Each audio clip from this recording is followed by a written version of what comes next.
नमः शिवाय गुरवे सच्चिदानन्दमूर्तये ध्यानमूलं गुरुर्मूर्ति पूजामूलं गुरुपदं मंत्रमूलं गुरुर्वाक्यम मोक्षमूलं गुरुकृपा।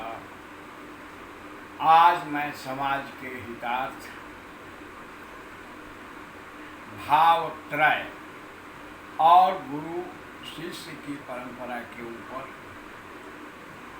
अपना विचार रख रहा हूँ, जो ज्ञान मुझे गुरुदेव से प्राप्त हुआ। आगम शास्त्रों में यह बताया गया है कि 3 तरह के भाव होते हैं: पशु भाव, वीर भाव और दिव्य भाव। पशु भाव के अंदर परंपराओं की प्रधानता होती है। एक भेड़ जिस तरह चल पड़ता है, भेड़ का झुंड उसी तरह से उसके पीछे पीछे चलता है। यही स्थिति पशु भाव की होती है। एक व्यक्ति को सुन लिया कि अमुक व्यक्ति हैं, अच्छे गुरु हैं, जाकर उनसे मंत्र ले लिया। बहुतेरे लोग उनके यहाँ पहुँचते हैं, मंत्र लेते हैं, परंतु आगे किसी यात्रा से उनकी रुचि नहीं होती है। मंत्र लेने मात्र से वो संतुष्ट हो जाते हैं कि मैंने गुरु मंत्र ले लिया, जीवन का एक आवश्यक संस्कार पूर्ण कर लिया। उनकी यात्रा यहीं तक होती है, उनके मनोभाव यहीं तक होते हैं। और गुरु भी विशिष्ट इच्छा नहीं रखते हैं। किसी कुल विशेष में जन्म लेने के कारण अथवा किसी स्थान विशेष के शिष्य होने के कारण उन्हें गुरु पद मिल गया। लोग उनके पास गुरु मंत्र लेने के लिए आने लगे, तो पशु भाव के परंपरा में गुरु और शिष्य का यही संबंध होता है। इसके आगे स्थिति आती है वीर भाव। वीर भाव के व्यक्ति आंतरिक अहंकार से युक्त और महत्वाकांक्षी होते हैं। उनके जीवन में लौकिक कामनाओं की प्रधानता रहती है।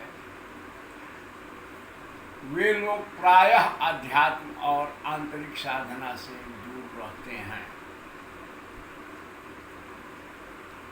वैसे लोग उस ढंग के गुरु की तलाश करते हैं जिनके पास अलौकिक और चमत्कारी विद्याएं हों। तो इस भाव के अंदर रहने वाले गुरु भी अपने नाम और शोहरत के प्रयास में रहते हैं, और शिष्य भी सांसारिक लौकिक इच्छाओं के पूर्ति के लिए गुरु के पास जाते हैं।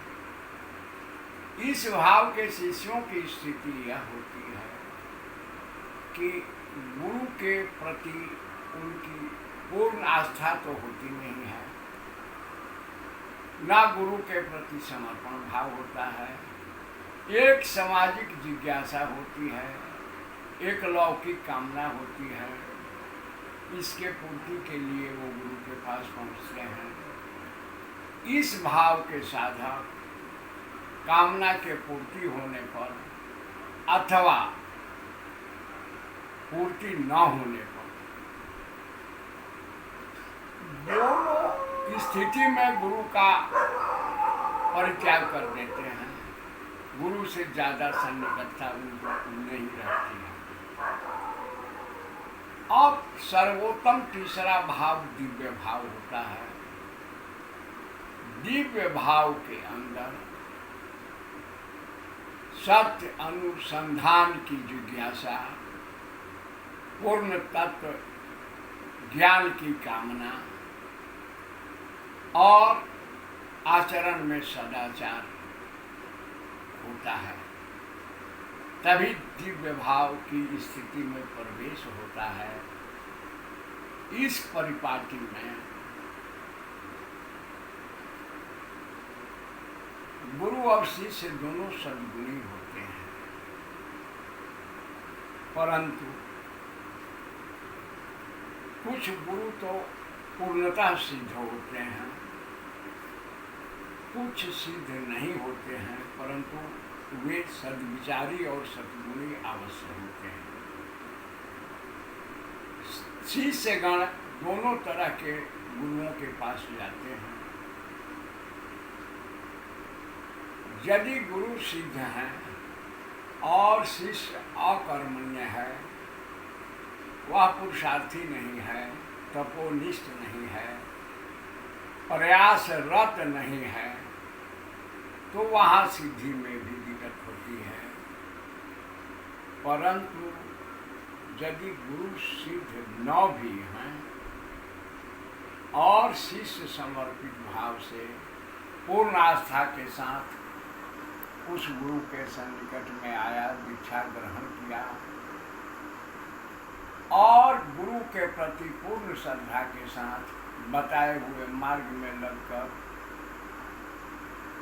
तपोनिष्ठ भावना से साधना करता है, तो असिद्ध गुरु का शिष्य भी सिद्ध हो जाता है और तपस्या कर्मठता के अभाव रहने पर सिद्ध गुरु के शिष्य भी अपूर्ण रह जाते हैं। यह रहस्य मुझे गुरुदेव श्री ने बतलाया। आज से करीब 30 वर्ष पहले की कहानी है। यदि कोई गुरु असिद्ध हैं और उनका सार्थक शिष्य मिला जिसने गुरु के प्रति सद्भावना समर्पण रखते हुए निष्ठापूर्वक साधना किया, तो वह पूर्णता को प्राप्त हो जाता है, वह सिद्ध हो जाता है और शिष्य को सिद्ध हो जाने पर उसके पुण्य का बहुत अंश गुरु को भी प्राप्त होता है और वे गुरु भी सद्गति को प्राप्त होते हैं। दूसरी तरफ यदि शिष्य